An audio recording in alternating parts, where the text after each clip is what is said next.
नमस्कार दोस्तों, स्वागत है आपका अपने चैनल पर। आज की बड़ी खबर के साथ आपके सामने मौजूद है, जहां पर किसान आंदोलन को लेकर इस वक्त की बेहद बड़ी खबर सामने आ रही है। आपको बताएंगे किसान आंदोलन में भारतीय जनता पार्टी की केंद्र सरकार को जबरदस्त मुश्किलों का सामना करना पड़ रहा है। और इस बीच आ रही बड़ी जानकारी की माने तो तमाम बड़े राज्यों के किसानों ने दिल्ली कूच करना शुरू कर दिया। और इसी के साथ में स्थानीय पार्टियों ने जन जागरण का अभियान चला दिया है, जहाँ पर गली कूचे चौक चौराहे पर जाकर इस पूरे मामले पर किसानों को जागरूक किया जाएगा। दोस्तों चलेंगे सभी बड़ी खबरों पर, सारी अपडेट आप तक पहुँचाएंगे। लेकिन उससे पहले अगर आप भी किसानों का जमकर समर्थन करते हैं और किसानों के आंदोलन की एक एक मांग मोदी सरकार को मानने के लिए कहते हैं, तो इस वीडियो को लाइक करिए, लाल बटन दबाकर चैनल को सब्सक्राइब करिए, घंटी को दबाइए और दोस्तों कमेंट बॉक्स में जय हिंद लिखकर समर्थन जरूर करिएगा। बता दें आपको पहली और बड़ी अपडेट सामने आ रही है, जहां पर महाराष्ट्र के नासिक से हजारों की संख्या में किसानों ने अपने ट्रैक्टर ट्रॉलियों के माध्यम से, गाड़ियों के माध्यम से दिल्ली कूच कर दिया है। आपको बता दें महाराष्ट्र के नासिक जो दिल्ली से हजारों किलोमीटर दूर है, वहाँ के किसान दिल्ली में धरना देने के लिए अपने इलाके से कूच कर चुके हैं। आपको बता दें कि तकरीबन 7 दिनों की तैयारी के बाद किसानों ने आखिरकार गाड़ियों का इंतजाम कर लिया है और अब अपनी गाड़ियों में दिल्ली कूच करने वाले हैं। और देखना होगा कि क्या अन्य राज्यों की सरकार उनको रोकती है या फिर दिल्ली आने देती है। एक और अपडेट की माने तो किसानों के आंदोलन ने पकड़ी है एक और नई रफ्तार। आपको बता दें कि किसान आंदोलन और मजबूत होता हुआ दिखाई दे रहा है, जहाँ पर गाजीपुर बॉर्डर पर भी किसानों ने टेंट लगाकर रहने का इंतजाम कर लिया है। आपको बता दें कि किसान बिल के विरोध में चल रहे किसानों का आंदोलन तकरीबन 1 महीना पूरा हो चुका है और यहाँ आंदोलन लगातार बढ़ता जा रहा है। और इसी कड़ी में ये जानकारी सामने आ रही है, जहाँ पर सिंगू बॉर्डर, टिकरी बॉर्डर के साथ ही साथ दिल्ली और गाजीपुर के बॉर्डर पर भी किसानों ने अब स्थानीय लोगों की मदद से और अपने संगठन की मदद से टेंट लगाने शुरू कर दिए हैं। यानी स्थायी रूप से किसानों ने अपना रहने का इंतजाम करना शुरू कर दिया है। और एक और अपडेट की माने तो बंगाल के अंदर भारतीय जनता पार्टी को तगड़ा झटका लगा, जहाँ पर बीजेपी की सांसद की पत्नी ने टीएमसी का दामन थामा है। आपको बता दें कि उनकी पत्नी ने कहा कि 6 सीएम 13 डिप्टी सीएम वाली पार्टी है भारतीय जनता पार्टी। इसके अंदर कोई मुख्यमंत्री का चेहरा नहीं है, केवल और केवल जनता को गुमराह किया जा रहा है बंगाल में। जिसके बाद बीजेपी के सांसद इस पूरे मामले को लेकर कहने लगे कि वो अपनी पत्नी को तलाक भी दे देंगे। आपको बता दें कि एक और अपडेट सामने आ रही है, जहां पर किसानों के समर्थन में उतरे शंकर सिंह वाघेला। कहा 25 दिसंबर तक अगर किसानों की मांग नहीं मानी गई तो वो खुद अनशन करेंगे, आंदोलन चलाएंगे। आपको बता दें कि गुजरात के पूर्व मुख्यमंत्री शंकर सिंह वाघेला ने कृषि आंदोलन के समर्थन में ऐलान किया है। वाघेला ने मांग की है कि 25 दिसंबर यानी देश के प्रधानमंत्री रहे स्वर्गीय अटल बिहारी वाजपेयी के जन्मदिन से पहले अगर मोदी सरकार ने किसानों की मांग नहीं मानी तो 25 दिसंबर से किसानों की समस्या को लेकर अनिश्चितकालीन हड़ताल पर और अनशन पर जाएंगे। इसी के साथ उन्होंने कहा कि हम अनशन दिल्ली के राजघाट पर भी करेंगे। और इसी के साथ में उन्होंने मांग की है कि दिल्ली में विरोध प्रदर्शन के दौरान शहीद हुए किसानों को दिल्ली सरकार और केंद्र सरकार के द्वारा मुआवजा दिया जाना चाहिए। बता दें कि कृषि कानून के विरोध में आंदोलन कर रहे किसानों के समर्थन में पहले ही कई सियासी दल आ गए हैं और इस तरह से पूर्व मुख्यमंत्री ने भी किसानों के आंदोलन का समर्थन किया है। और इसी के साथ में अखिलेश यादव ने भारतीय जनता पार्टी पर निशाना साधते हुए कहा कि अगर पश्चिम बंगाल में भाजपा की रैली करने के लिए कोरोना नहीं है तो संसद सत्र चलाने के लिए दिल्ली में क्यों है। संसद में किसानों के पक्ष में जन प्रतिनिधियों के आक्रोश से बचने के लिए भाजपा सरकार कोरोना का बहाना बना रही है। और इसी के साथ में भाजपा संसदीय संवैधानिक परंपराओं के कत्लेआम कर रही है। एक और अपडेट की माने तो किसान एकता मोर्चा के पेज को डिलीट करने के मामले पर फेसबुक ने सफाई दी है। आपको बता दें कि किसान एकता मोर्चा के फेसबुक पेज को डिलीट किए जाने के बाद जबरदस्त तरीके से लोगों ने विरोध जताया और फेसबुक से पूरे पेज को दोबारा से रिस्टोर करने के लिए कहा। जिसके बाद आ रही जानकारी की माने तो फेसबुक ने अब सफाई देते हुए कहा कि हमारी गाइडलाइंस के खिलाफ गतिविधियां इस पेज पर हो रही थी और इसीलिए हमने इसको डिलीट कर दिया है, इसको स्पैम कर दिया है। लेकिन सवाल ये खड़ा होता है कि अमेरिका के अंदर द वॉल न्यूज़पेपर में छपा था कि फेसबुक सत्ताधारी भारतीय जनता पार्टी के साथ संबंध अच्छे रखने के लिए कई सारे बीजेपी से जुड़े हुए संगठन जो विवादित बयान और विवादित सामग्री सोशल मीडिया पर अपलोड करते हैं उन पर कार्रवाई नहीं की गई। और एक और अपडेट की माने तो टीएमसी के राजनीतिक सलाहकार प्रशांत किशोर ने हड़कंप मचा दिया। एक ऐसा बयान उन्होंने दिया है बंगाल के चुनाव को लेकर, जिसके बाद गोदी मीडिया के अंदर बनाए जा रहा माहौल भी अब सवालों के घेरे में आ गया है। बंगाल के चुनाव से पहले मुख्यमंत्री ममता बनर्जी के चुनावी रणनीतिकार प्रशांत किशोर ने भारतीय जनता पार्टी को लेकर भविष्यवाणी करते हुए खलबली मचा दी है। प्रशांत किशोर ने ट्वीट करते हुए कहा कि मीडिया का एक बड़ा वर्ग भारतीय जनता पार्टी के समर्थन में माहौल बनाने की कोशिश कर रहा है। वास्तव में भाजपा पश्चिम बंगाल में डबल डिजिट का आंकड़ा नहीं पार कर पाएगी। कृपया इस ट्वीट को सेव कर लीजिए। यदि भाजपा इससे बेहतर प्रदर्शन करेगी तो मैं अपना ट्विटर हैंडल छोड़ दूंगा। और इसी के साथ में उन्होंने ऐलान करते हुए कहा है कि बीजेपी दहाई का आंकड़ा नहीं पार कर पाएगी, यानी भारतीय जनता पार्टी पूरा दम लगा लेगी तो भी 99 से ज्यादा आंकड़ा बीजेपी का नहीं आएगा। आपको बता दें कि प्रशांत किशोर का यह बयान इसलिए महत्वपूर्ण है कि प्रशांत किशोर ने कई सारे चुनाव लड़े भी हैं, लड़वाए भी हैं और कई सारे चुनावों के बारे में उनके पास बड़ी जानकारियां हैं और इस तरह से उनका बयान बयान सीधे तौर पर खंडन नहीं किया जा सकता। और ऐसा ही एक आंकड़ा सामने आपके हम लेकर आए हैं, जहां पर हाल फिलहाल के अंदर एबीपी ग्रुप के CNX के द्वारा कराए गए ओपिनियन पोल में कहा गया है कि ऑल इंडिया तृणमूल कांग्रेस यानी TMC पार्टी 155 से 163 सीटें बंगाल के विधानसभा चुनाव में जीतने की स्थिति में है, 38% वोट शेयर लेने की स्थिति में है। इसी के साथ में एनडीए गठबंधन को यानी भारतीय जनता पार्टी को 97 से 105 सीटें मिलेगी। यही आंकड़ा है जो प्रशांत किशोर बता रहे हैं। और आप इसे समझ सकते हैं कि प्रशांत किशोर के द्वारा दिया गया बयान कहीं न कहीं ओपिनियन पोल के रुझानों में भी दिखाई देने लगा है। एक और अपडेट की तरफ रुख करते हैं, जहां पर दोस्तों उत्तर प्रदेश में योगी सरकार को बड़ा झटका देते हुए अखिलेश यादव ने नई तैयारी कर दी है, जहां पर भारतीय जनता पार्टी के खिलाफ चल रहे किसानों के मोर्चे को मजबूत करने के लिए समाजवादी पार्टी गांव-गांव घूमकर एक अभियान का आयोजन करेगी, जिसके सहारे उत्तर प्रदेश के सभी गाँव में जाकर सभी किसानों को किसान विरोधी नीति के बारे में लोगों को जागरूक करेंगे। समाजवादी पार्टी के एक कार्यकर्ता और समाजवादी पार्टी के प्रवक्ता राजेंद्र चौधरी ने कहा कि पार्टी के नेता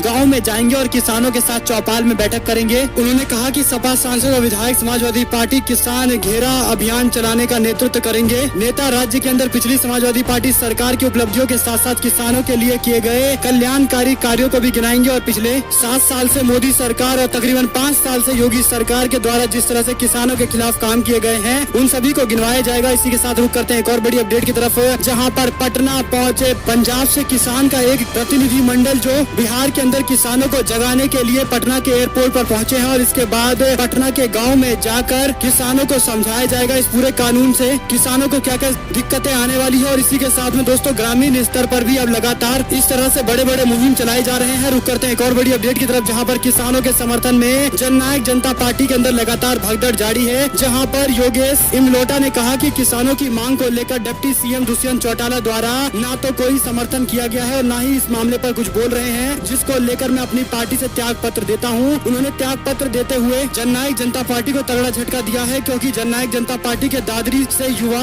अध्यक्ष योगेश इमलोटा के इस्तीफे से पार्टी कहीं न कहीं कमजोर होती हुई दिखाई दे रही है। रुक करते हैं एक और बड़ी अपडेट की तरफ, जहां पर ममता ने शरद पवार से बात की है और केंद्र सरकार के खिलाफ विपक्ष को एक करने का प्लान बनाने को लेकर बातचीत की गई है। भारतीय जनता पार्टी के राष्ट्रीय अध्यक्ष JP नड्डा के काफिले पर हुए हमले के बाद पश्चिम बंगाल सरकार और केंद्र के बीच में तल्खी बढ़ गई है। केंद्र सरकार ने नड्डा की सुरक्षा को लेकर जवाबदेह भारतीय पुलिस सेवा के 3 अधिकारियों को वापस बुला लिया, जिसके बाद ममता बनर्जी ने इसे लेकर कई राज्यों के नेताओं से बातचीत की है। ममता बनर्जी ने राष्ट्रवादी कांग्रेस पार्टी के नेता और अध्यक्ष शरद पवार से फोन पर बातचीत के दौरान केंद्र की नरेंद्र मोदी सरकार को घेरने के लिए विपक्षी पार्टियों की एकता बनाने की गुजारिश की है। और रुक करते हैं एक और बड़ी जानकारी की तरफ, जहां पर राजस्थान के अंदर भी गांव-गांव में चलने लगा संपर्क अभियान, जिसके बाद 2 लाख किसानों का समर्थन जुटाने की तैयारी में हनुमान बेनीवाल ने बड़ा ऐलान कर दिया है। आपको बता दें कि 2 लाख किसानों के साथ दिल्ली कूच का ऐलान कर चुके हनुमान बेनीवाल ने 26 तारीख को राजस्थान से दिल्ली कूच करने की बात कही है। आपको बता दें कि कृषि संगठनों के साथ साथ राजनीतिक दलों ने भी हुंकार भरी है, जहां पर किसान की आवाज उठाते हमेशा से देखे जाते हैं हनुमान बेनीवाल। और इसी संदर्भ में उन्होंने किसान आंदोलन की हुंकार राजस्थान के किसानों की तरफ से भर दी है। दिल्ली जयपुर के हाईवे पर प्रदर्शन करने के बाद अब वह दिल्ली कूच करने को लेकर तैयारी कर रहे हैं और इसलिए राजस्थान के गांव-गांव में जाकर संपर्क अभियान भी चलाया जाएगा।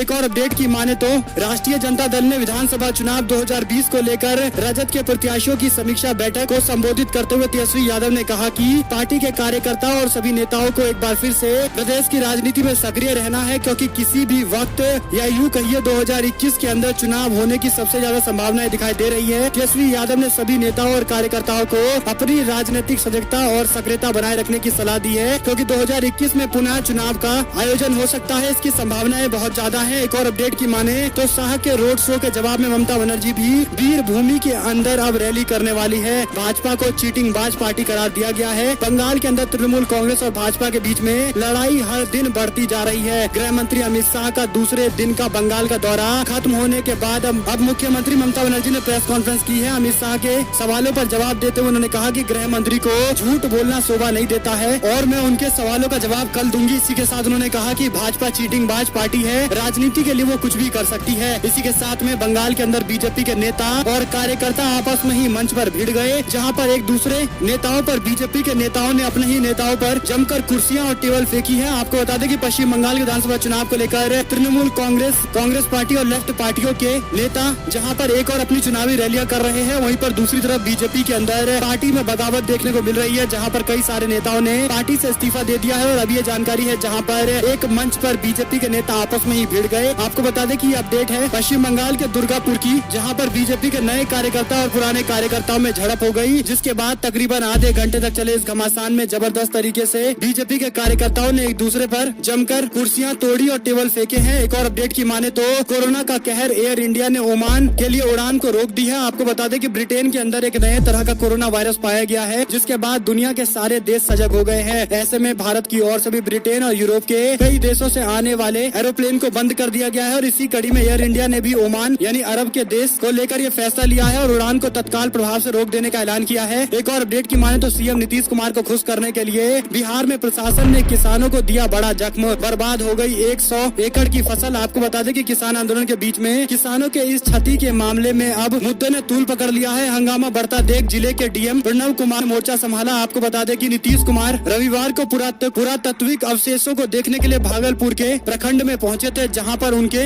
आने को लेकर 100 एकड़ की फसल बर्बाद कर दी गई। सीएम के हेलीकॉप्टर उतारने को लेकर एक और अपडेट की माने तो शुभेंदु के भारतीय जनता पार्टी में शामिल होने के बाद तृणमूल कांग्रेस ने कई सारे गंभीर सवाल खड़े किए हैं। आपको बता दें कि बीजेपी जो मुकुल राय और शुभेंदु अधिकारी को पश्चिम बंगाल के अंदर नारदा चीट फंड मामले में दोषी बताते थे, यहाँ तक कि स्टिंग ऑपरेशन का एक वीडियो भी अपने सोशल मीडिया अकाउंट पर डाल रखा था, लेकिन जैसे ही बीजेपी में शामिल हो गए वैसे ही वो वीडियो डिलीट भी कर दिया गया है। एक और अपडेट की माने तो कोलकाता के अंदर शुभेंदु अधिकारी विधानसभा के स्पीकर के सामने पेश हुए, उनका इस्तीफा अस्वीकार हो गया था, जिसके बाद विधानसभा के स्पीकर से मिलकर उन्होंने अपना इस्तीफा देने की बात कही है। एक और अपडेट की माने तो पैसा लेते दिखे शुभेंदु अधिकारी के वीडियो को भाजपा ने डिलीट किया तो टीएमसी ने घेरा है। वहीं पर दूसरी ओर उत्तर प्रदेश के अंदर डॉक्टर कफील खान का बयान सामने आया, जहां पर उन्होंने कहा कि ना मैं भाग रहा हूं ना डरा हुआ हूं, वापस आऊंगा और यूपी में ही आऊंगा। आपको बता दें कि डॉक्टर खान कहते हैं कि मैं उत्तर प्रदेश से भागा नहीं हूं, बल्कि उत्तर प्रदेश में ही रहूंगा। मैं उत्तर प्रदेश में वापस आऊंगा और उत्तर प्रदेश में ही रहूंगा, क्योंकि गोरखपुर मेरा जन्म स्थान है। यानी कुल मिलाकर उन्होंने ये बात स्पष्ट कर दी है कि उनके खिलाफ की गई कार्रवाई के बाद वो बिल्कुल भी नहीं डरे हैं और एक बार फिर से प्रदेश में अपनी एंट्री जल्द ही करेंगे। एक और जानकारी की माने तो बीजेपी की संस्कृति में परिवारवाद नहीं है, अमित शाह ने ये बयान दिया और जैसे ही उन्होंने ये बयान दिया ट्विटर पर तो सभी ने उनको निशाने पर लेना शुरू कर दिया और सबने सवाल पूछा कि अमित शाह को सबसे पहले ये बताना चाहिए कि उनके बेटे जय शाह का ऐसा क्या मेरिट है कि वो बीसीसीआई के सचिव बन गए हैं। और इसी के साथ में राजनाथ सिंह के बेटे पंकज सिंह और तमाम तरह के बीजेपी के एक से एक परिवारवाद की राजनीति से आए हुए नेताओं का नाम गिनवाते हुए विपक्षी पार्टियों ने निशाना साधा। एक और अपडेट की माने तो हिंदू विवाह वाहिनी को छोड़कर समाजवादी पार्टी में शामिल हुए सुनील सिंह को पुलिस ने गिरफ्तार किया है। आपको बता दें उत्तर प्रदेश के मुख्यमंत्री योगी आदित्यनाथ के नेतृत्व वाली हिंदू युवा वाहिनी को छोड़कर समाजवादी पार्टी में शामिल हो चुके पूर्वांचल के चर्चित चेहरे सुनील सिंह को महामारी एक्ट के उल्लंघन के आरोप में रविवार रात उस समय गिरफ्तार कर लिया गया जब वह एक कार्यक्रम में शामिल होने गए थे। और एक और अपडेट की माने तो काली कमाई के मामले में घिरे सिंधिया के समर्थकों के बदले सुर, बीजेपी में हड़कंप मच गया है। 2019 के लोकसभा चुनाव में काले धन की लेन देन को लेकर सीबीडीटी की रिपोर्ट के बाद बड़े खुलासे के बाद मध्य प्रदेश के दोनों ही बड़े राजनीतिक दलों के अंदर हड़कंप बचा हुआ है। एक तरफ कांग्रेस के नेता व पूर्व सीएम कमलनाथ व दिग्विजय सिंह का नाम आने के बाद कांग्रेस पार्टी बड़े झटके से कम नहीं है, वहीं पर दूसरी ओर बीजेपी में कांग्रेस छोड़कर बीजेपी में गए सिंधिया के समर्थकों का नाम आने के बाद भी सिंधिया के समर्थकों ने बीजेपी पर दबाव डालना शुरू कर दिया है। एक और अपडेट की माने तो कांग्रेस में अहमद पटेल की कमी पूरी कर रही प्रियंका गांधी असहमत धड़े को पार्टी के बीच में एक साथ मिलाने का काम कर रही है, यानी नेगोशिएशन का काम उनकी ओर से किया जा रहा है। एक और जानकारी की माने तो उत्तर प्रदेश में गायों की मौत को लेकर प्रियंका गांधी ने यूपी के सीएम योगी आदित्यनाथ को पत्र लिखा, गौशालाओं की हकीकत बताकर यूपी सरकार से कदम उठाने की मांग की गई है। और एक और जानकारी की माने तो सोनीपत के नगर निगम चुनाव से पहले राई से विधायक रहे स्वर्गीय चौधरी सूरजमल आंतिल के पुत्र विजेंद्र आंतिल ने अपने समर्थकों के साथ जननायक जनता पार्टी से इस्तीफा देते हुए कांग्रेस पार्टी का दामन थामा है। इसी के साथ में पश्चिम बंगाल में बीजेपी के नेता आपस में भिड़े और सोशल मीडिया पर वीडियो भी वायरल हुआ है। एक और अपडेट की माने तो तीसरे हफ्ते में 1 करोड़ के पार तृणमूल कांग्रेस के कैंपेन की पहुंच। आपको बता दें कि एक और भारतीय जनता पार्टी और नरेंद्र मोदी के साथ साथ अमित शाह के द्वारा लगातार पश्चिम बंगाल में भारतीय जनता पार्टी को जीत दिलाने की कोशिश की जा रही है। वहीं पर दूसरी ओर ममता बनर्जी ने भी अपनी कमर कसते हुए जबरदस्त तरीके से प्रचार अभियान चला रखा है और ऐसे में तकरीबन 1 हफ्ते के अंदर ही 1 करोड़ से ज्यादा लोगों तक उन्होंने अपना मैसेज पहुंचाया है। यानी आप समझ सकते हैं कि प्रचार के माध्यम से भी जनता को अपने साथ जोड़ने में बिल्कुल भी पीछे नहीं है ममता बनर्जी। और देखना होगा कि प्रदेश की राजनीति में और क्या कुछ बदलाव होते हैं। एक और अपडेट की माने तो शिवपाल यादव बोले, कहा समाजवादी पार्टी के साथ